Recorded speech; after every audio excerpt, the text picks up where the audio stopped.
Welcome to Status Check with Spivey, where we talk about life, law school admissions, a little bit of everything. If you're here for law school admissions, you're in luck. This is with Dean Natalie Blazer, the Chief Admission Officer at UVA Law.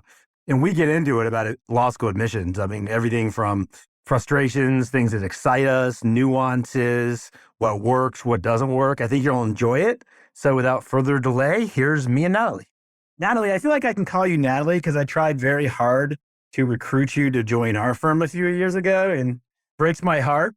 But you decided to go to UVA and be their Chief Admissions Officer and Assistant Dean for Admissions. What was up with that? Just getting right down to it. I love it. It was a tough decision, honestly. You know, UVA is my alma mater, as you know, and had to get out of DC. It seemed like the right time to make that move. So it was difficult. I promise. You and your team were so great to me. But for now, I'm happy that I'm here, but even happier that we have still kept in touch and that we get to do fun things like this. I'm happy too. I'd like to think that we brought our A game recruiting you, but I think you made a good decision. We'll stay in touch and maybe we'll do some more podcasts. You have one coming out, Admissible, right? Yes, I'm so excited. I've wanted to do this for a long time. You might know this, Mike, but I have learned that podcasting is sort of a second full-time job. It takes a lot of time, but I have been having so much fun with it. I think it's going to be really helpful to applicants who want to learn more about the whole process and about UVA law in particular. So I'm very excited. I find them incredibly enjoyable, and it's been a blessing for us and just great fortune that we've had some world famous guests on and some deans of admission like you who are at the front and center. So speaking of you, when you applied to law school, when was that? The fall of 2004 is when I applied to law school. I was a senior in college. I had known I wanted to go to law school because I did a lot of sort of legal internships in college. I worked at the legal asylum clinic at BC at the law school, and that really kind of cemented it, the type of work I wanted to do. My dad, who was an attorney, said I should work at a law firm before I make this decision. So I sort of compromised and worked as a paralegal at a big law firm the summer before my senior year of college, studied for the LSAT at night, and then a few weeks into my senior year, took the LSAT. I remember it was a big football game day at BC Saturday morning. So I really kind of had to put my head down, go downtown, take the test. As you know, Mike, back then they averaged LSATs. So I kind of went into it with the mentality that this was a one and done thing because I wasn't going to risk it going down. So I took it, and luckily I was happy with my score. And it's really a long time ago now, 18 years. Oh, geez. But knowing me, I think I had all my applications just kind of ready to go. And I think I sent them out like October, and UVA was the first school I heard from. They called me in December. Even though I got a few more admissions after that, like early in the spring, I kind of had my mindset on UVA at that time. So there's a lot of interesting things to unpack there. Number one, when I took the GMAT, there was a big football game and the marching band was playing below the test center. So that was distracting. Actually, the people complaining in the test center was more distracting than the band itself. Funny story. It was not just a football weekend at BC. It was family weekend. And so my dad was there, and my dad, the attorney, he drove me downtown to the LSAT test center, and he said he was going to pick me up after the exam. You know, it was like a 4-hour, 5-hour exam back then. Well, I called him from my little flip phone when I was done with the test, and he had been tailgating with all my roommates and their parents, and he said, "Can you take the T home?" I love me. Is Dad going to listen to this podcast? Oh gosh, I hope not. Did he help you with your law school application? We find that lawyers love helping their kids, their family, friends. He really didn't, but I will say, like, my dad went to Georgetown undergrad, Georgetown law. I learned a lot from him, and like, I think him being a lawyer kind of helped form my interest in it. But yeah, I kind of did it on my own. I think that was probably better for everyone involved. I just want to double click on something. In 2004, the LSAT was average because schools sent all to the ABA. Many years ago, now schools only send the highest. And the reason why this is really important for me to fine point is for years, there was this mythology post the ABA getting the highest. So as you know, schools see all your scores, but schools really do focus most on the highest. And there was this perverse mythology that schools average, and people in authority were saying it with a lot of confidence. And that was really hurting applicants. I just wanted to make sure people listening know that right now, as it stands, and correct me if I'm wrong, Natalie, but schools care so much more about the highest than the average.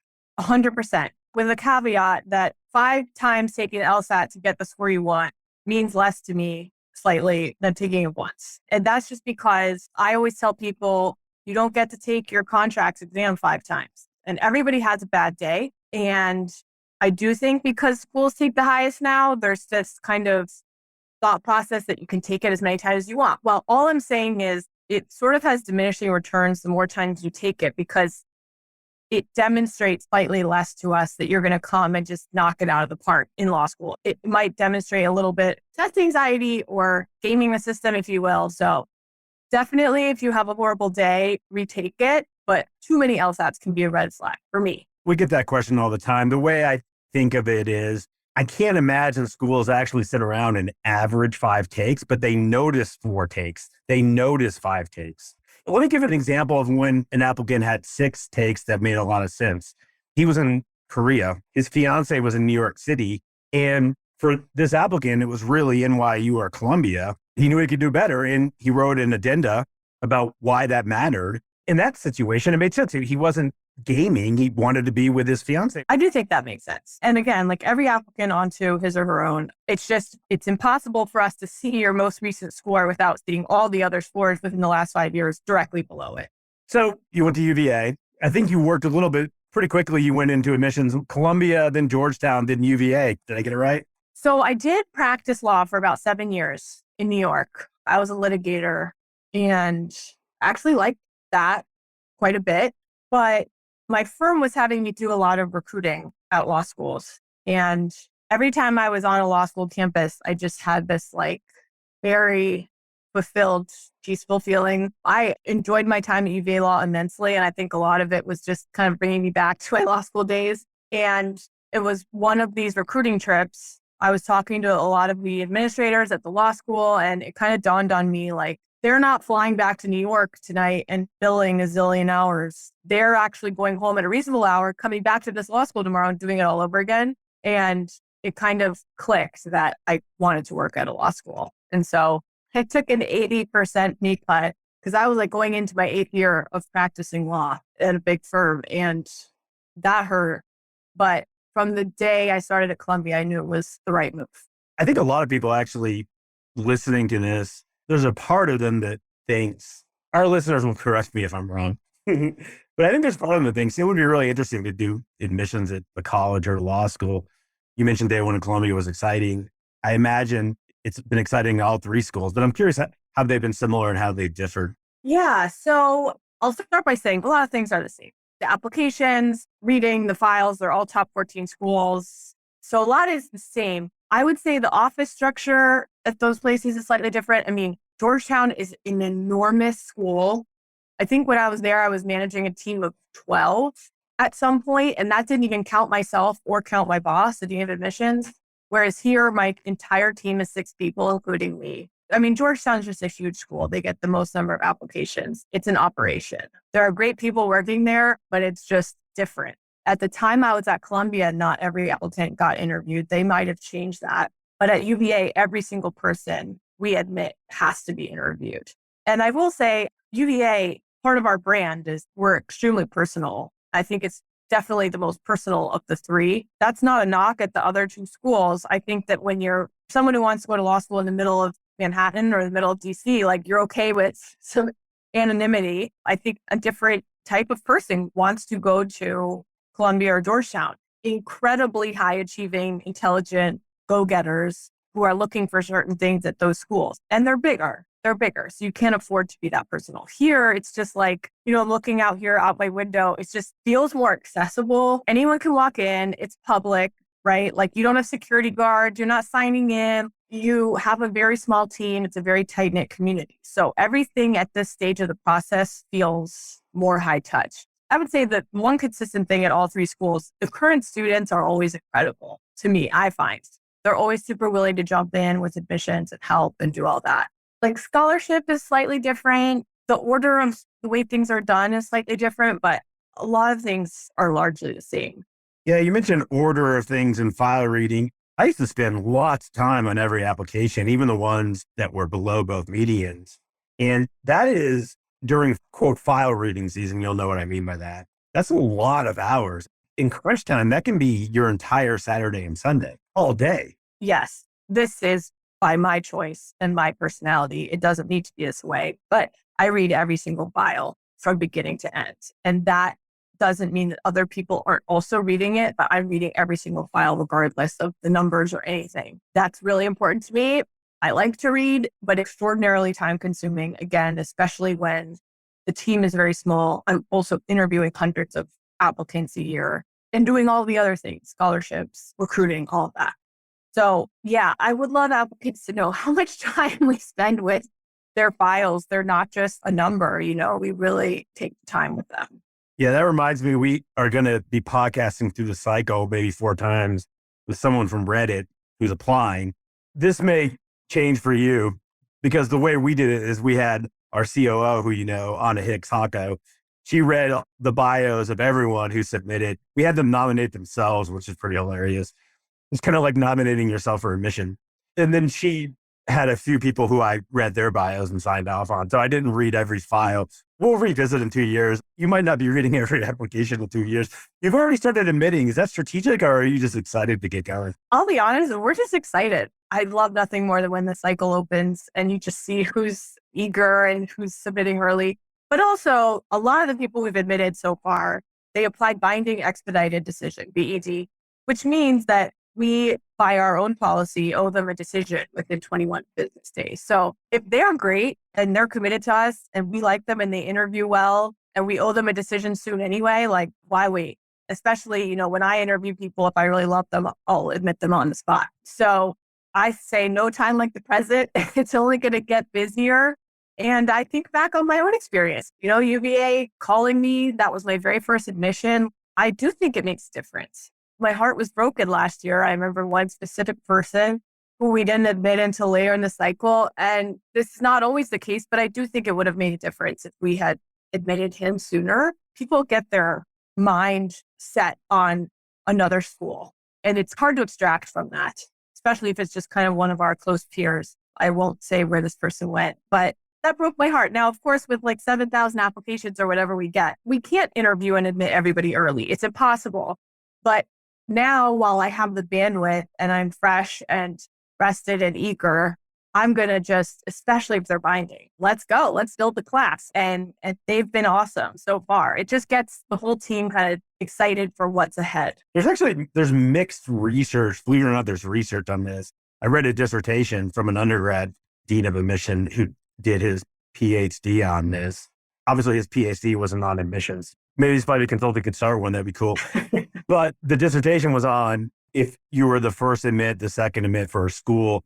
I think there's mixed research. I think you're right. There is a psychological attachment. I think, as you know, it's definitely true that if you admit someone off the wait list later, they have become more and more. So waitlist admits are trickier. The ED stuff I'm curious about. If I was applying to UVA with my horrible undergrad GPA, could I apply to 12 schools ED? But if you admitted me first, I then would have to withdraw from all schools? Or could I apply to only UVA? I'll tell you that I would say it's very frowned upon to apply more than one place, early decision, like binding. And that's just because the school, when they get their application, they think if they admit you, they're getting you. Now, we might not know if you've already been admitted somewhere else by the time we get to you, and then you're bound to there. And that's just not fair. The whole point is you're signaling to the school that this is the place I will commit to. We wouldn't necessarily have a way of knowing, but I don't like the idea of it's a race for this person. Like the first person to admit them ED gets them. Like I think you can obviously have all your other apps out there. And yes, when we admit you binding, you are supposed to withdraw from everywhere else and commit, yada, yada. Now, of course, every year there's one person who reneges or says they want to switch to regular decision or whatever. But for the most part, like our binding folks are committed. They're excited. They have really good reasons for wanting to come here. And that's a win-win for us. If someone is super strong and they're applying to us and they want to be here, like, yeah, I'm going to go get them. Yeah. So I suspect for a school like UVA, you're only going to have 1 or 2 people renege. There's always a second side to the story. I'll give you an example from many years ago, so I feel comfortable saying this. But there was a student who was admitted to a school who deferred. I'm not going to name the schools, but we'll say 2 top 10 schools. And then asked the school if they could apply to other schools next year. And they said in writing, yes. And then when they were admitted, they had a deferred admit. When they were admitted to a top 3 school the following year, they withdrew from that school. That school reported them. I don't know if they started talking to other schools, but they reported them maybe through, LSA's committee of misfraction or whatever that is. The school that they were going to go to, the top 3 school, called this person. This is about 9 years ago, and said, you have a week to explain to us why you reneged on your deferred admit to the other school, or we're going to rescind your application. Now, there's 2 interesting variables here. Variable 1, this person was a practicing Buddhist. So when they called me, it was like the calmest person in the world. Most people would be in panic mode. I was more panicking than the applicant. Number 2, they had in writing from school number 1 that you are allowed. So when they forwarded that to the top 3 school, the top 3 schools said, oh, great, come. There's always another side to the story, I guess is what I'm saying. Yes, there's definitely always another side. At the end of the day, what can we do? If someone applies ED, we let them in, they don't come, what are we going to do? We're not going to go kidnap them and make them come. There's no specific performance, to use a contract term, right, with an ED contract. For me, if somebody does that, I will scold them a little bit and I'll just say, listen, do what you have to do, but you are entering the profession of law. And I want you to think carefully before you sign documents. Like, nobody came and told you to apply ED to UVA or to any other school. And what those applicants don't realize is how much time and energy they cost us when they do things like that. We have someone that we thought was coming that we were excited about. So I think a lot of times when applicants act badly, they don't realize that they're creating a mountain of extra work for us. That's frustrating. No, that's a fair point. And kudos to you for taking the time to reach out individually. I'll reach out individually to that school from 9 years ago and scold them. All right. So speaking of UVA, you don't have a why UVA essay, but you do interview everyone. We have over 250 years admissions experience within our firm, law school admissions. When I was recruiting you to our firm, I probably told you that 100 times. We even have this journal debate in our firm, like how important is signaling a why UVA or why law in the personal statement? How important is it in the interview? Must they at some point in the process tell you why UVA? How much does that matter to you? It's certainly not required. I tell people their job in the application is to get themselves to the interview phase. Everybody needs to be interviewed to be admitted. So if your application is very well put together, you're smart, you're driven, you have a good personality, good recs, all of that, and you don't say a thing about EVA, that's very well someone that I could interview with that exact goal in mind. Is this someone who would come here? Are they interested in us, or did they kind of blanket the T14 with their apps? So there are definitely ways to get to the interview stage without talking about UVA. But yes, you should absolutely expect me to ask, why did you apply to UVA? What is it you like? What can you see yourself doing here? How would you contribute? There are also so many other ways applicants demonstrate their interest in us without some boilerplate UVA statement. They want to practice in DC. They have visited us before. They were really involved in their community in undergrad, because that's a huge personality trait of people who come here. There are other definite clues in the application that don't need to be spelled out in a statement.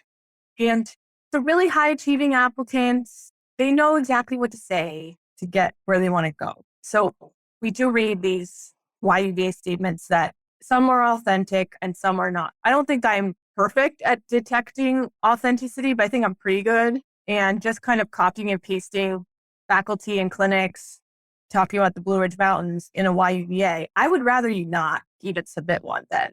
There are some really genuinely personal, moving UVAs that really get me and that I love. If that's not your truth, so to speak, don't say it.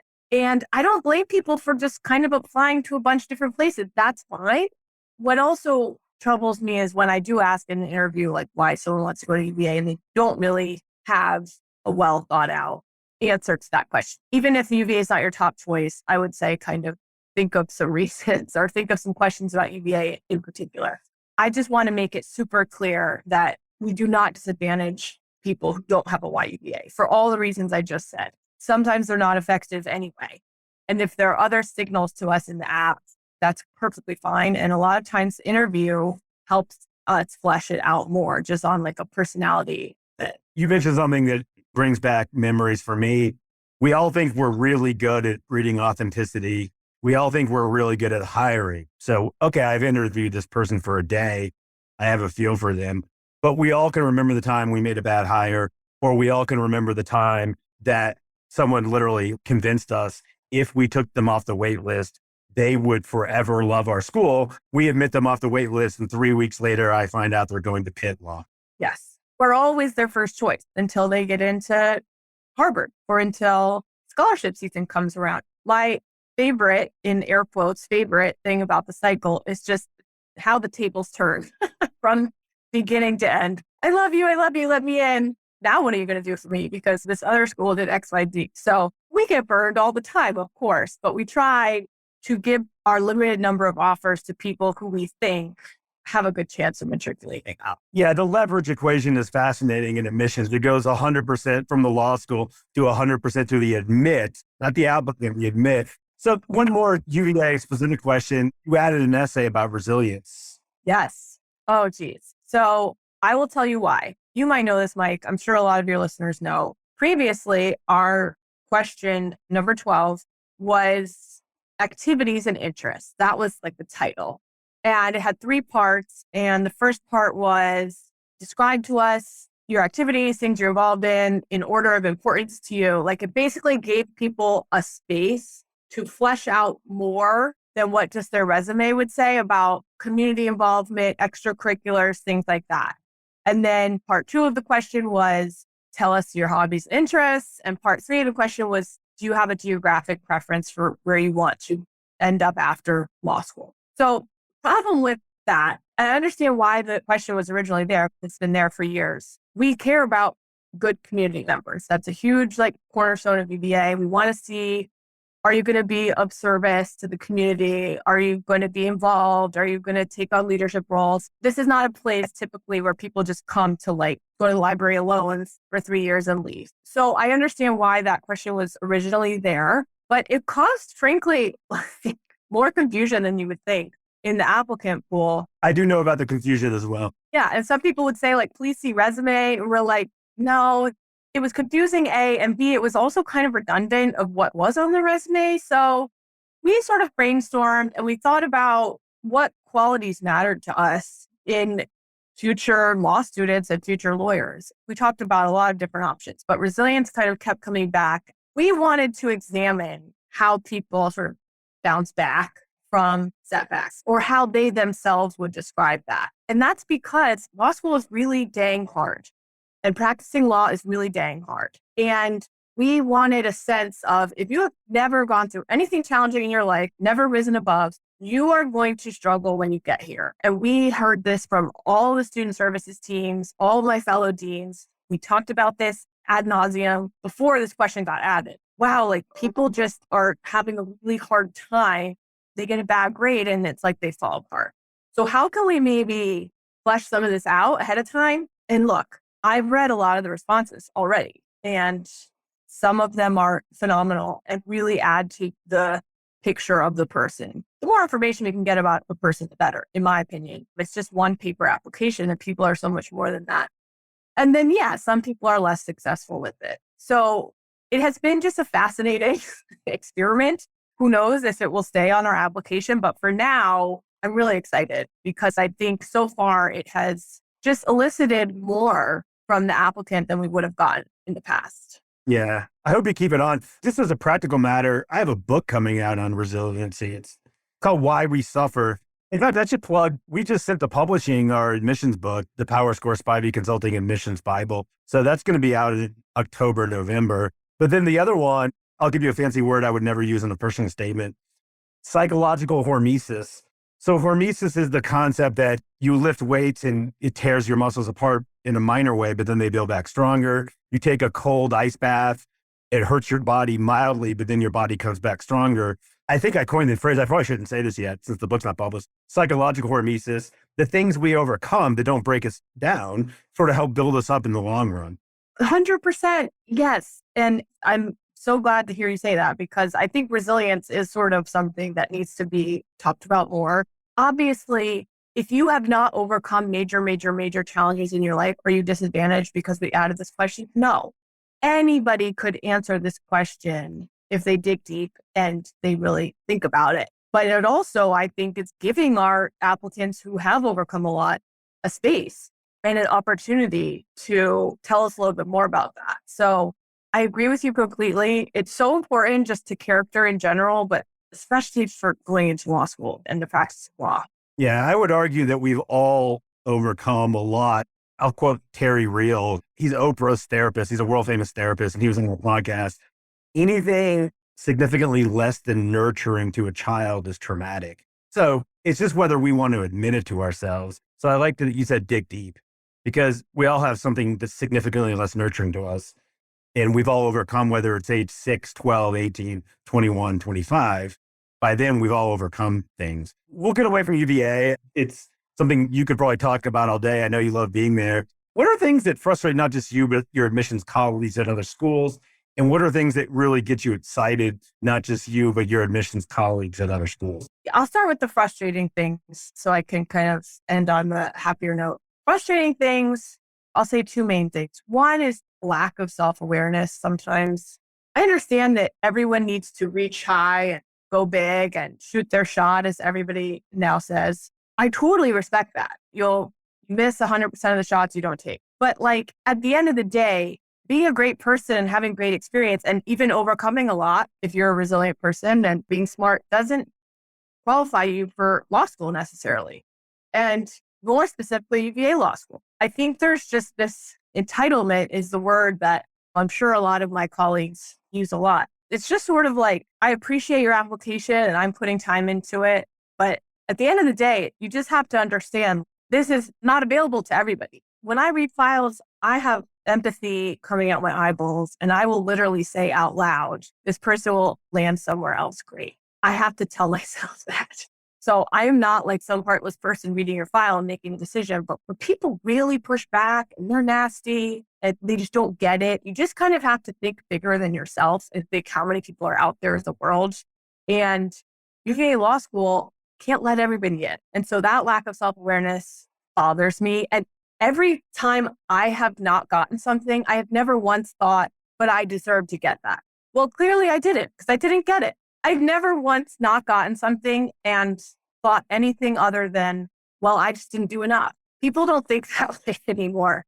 They say it's your fault, admissions, it's XYZ, external factor. So that's frustrating. I'll chime in just one thing because it's of note. What you're describing is what researcher at Stanford, Carol Dweck, would describe a growth mindset. And the reason why I wanted to jump in is because people who do really well in life, who are both successful and happy, I personally wouldn't say it's not that you're not deserving, but you take ownership of what can I have done better. And I'll shout out my parents here, for better or worse. When I was younger and I said, I didn't get this, or I got this grade, or this person was mean to me, they said, well, what did you do wrong? So why didn't you study harder? It was never like, how dare that person be mean to our daughter? And they said, well, what did you do? I don't think parents are like that anymore. I'm not a parent, but I'm just guessing based on trends I'm seeing. But yes, growth mindset. I love that. Again, I think just sitting back and accepting a decision that you didn't want and reflecting on yourself and not putting blame elsewhere, I think is a just great place to be. The second thing, this is just something we see all the time. I would just more call it a mistake that I see that is very frustrating. Every cycle, I get essays. Cornell's my dream school. I want to go to UC Berkeley. And can I tell you, how is this possible? I want your listeners, I would love to hear, how is this possible? If you even read that essay over one time carefully, you would find that. I don't even send an email without reading it 3 times minimum, like an email to a colleague or my staff member. How are you submitting a law school application that's going to determine your future and not read it over even one time to find the wrong school name? This is actually a mystery to me. And I'll share a little inside tip with your listeners. That will disqualify you from UVA because we don't have time. We have so many more applicants in the pool than we can admit, that if you make a careless mistake like that, you're gone. And that might sound harsh, But unless somebody can like tell me that there's some other reason other than not reading over carefully, this is law school. This is quite detail-oriented work you're going to be doing. So that is extremely frustrating. When I was at Vanderbilt, it was a death knell for us too. But I just want to put people at ease. Your application very likely may have 1 or 2 or 3 blemishes in it. It's actually rare that they don't. But that one is not a blemish. The way I interpreted it is you're either so sloppy that you made the biggest of all mistakes, or you're so overconfident that you just don't care. Control F is your friend.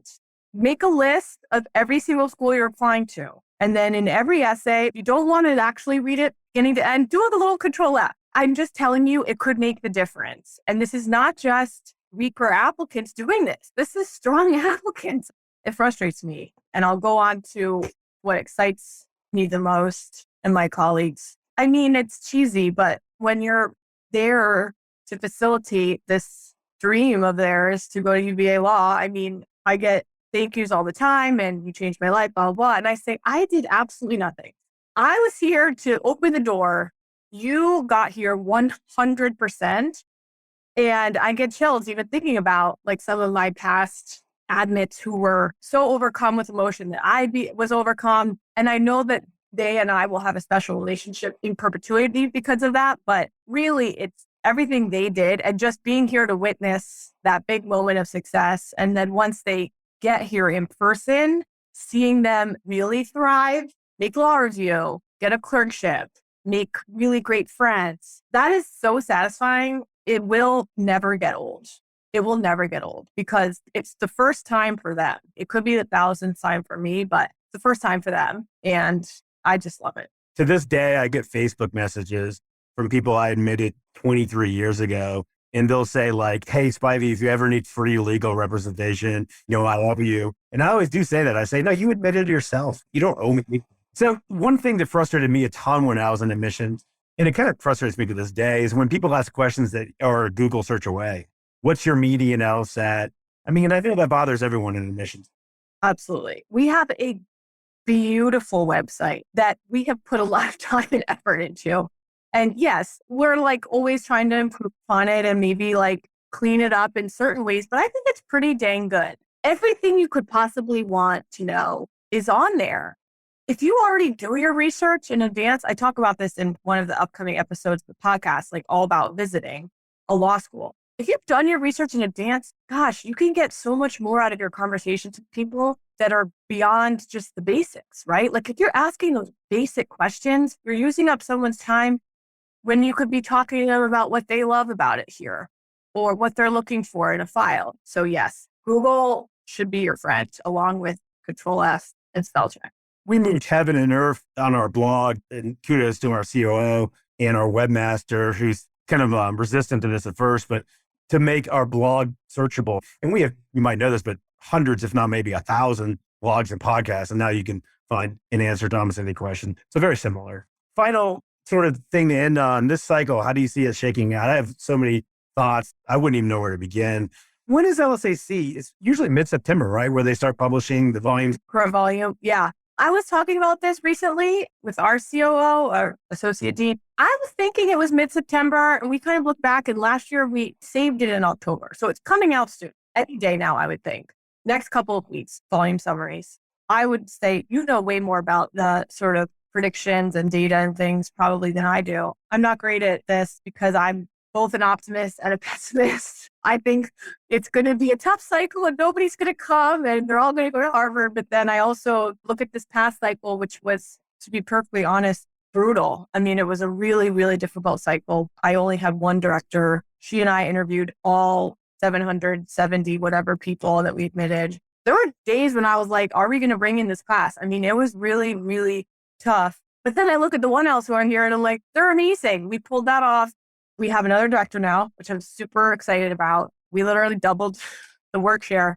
My prediction is that we're just going to get more great people. I mean, I know that sounds trite, but I feel more calm and more confident going into this cycle that the great people will come. and they will find us. And there are people who visits their homes. I think the last 2 years, starting in the dean of admissions job, I felt a little overwhelmed and terrified, frankly. As far as like volume, I'm predicting not a huge change from last year, to be honest. Maybe 3% in either direction, up, down.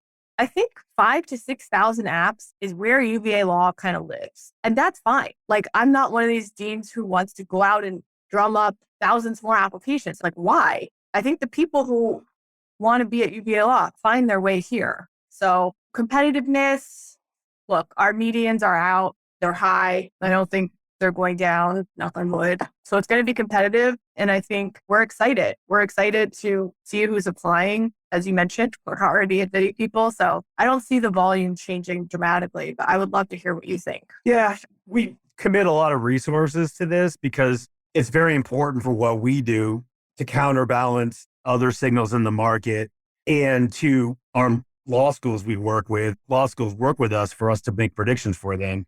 Our data expert, my running joke is he would have scored a 183 on the LSAT Flex. So he gets the data very right. Everyone in admissions gets the jokes. You mentioned a number of times the right word, which is applicant volume. LSAC said something in writing about a month ago about application volume being strong, so the pool is strong. As you know, in admissions, application volume is meaningless. It's applicant volume. So applicant volume, I would say, if I had to guess, is going to be 1% to 5% down. I kind of like your hedge, though. I mean, prediction is difficult, especially when it involves the future. +3 to -3 is a much better guess, maybe.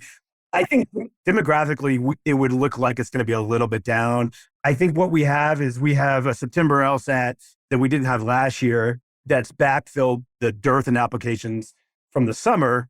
So we're still going to be after September a little bit down applicant-wise. What's really interesting is we don't know the ratio yet of first-time test takers to retakers. That ratio is going to be really important because if there's a bunch of first-time takers, then all those people in the summer are extra applicants who aren't retaking. If it's a bunch of retakers, then it's probably not adding much to that backfill in September. So once we get that ratio, and then once we get the October and November tests, we're going to have a really good feel. I think 1% to 5% down. What's going to be really interesting to me is the organic nature of the LSAT bell curve. Is it going to normalize or is it still going to be a little bit, they always use the word bubble. I don't know why I hate it. Here's a fascinating percentage.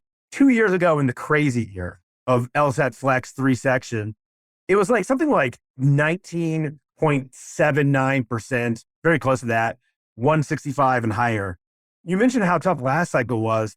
It was only something like 19.5% of the pool were 165. So that percentage didn't change much. That caught us off guard. We live in predictions. So I'm curious to see if that normalizes or if the number of retakers and some other reasons I won't get into have kept the LSAT a little bit fatter at the 165 plus range. Yes, the word I was thinking was bloated. I think you hit the nail on the head. I think this cycle, we're not going to see a ton of difference in terms of strength of LSAT. I think that's just going to kind of still be there.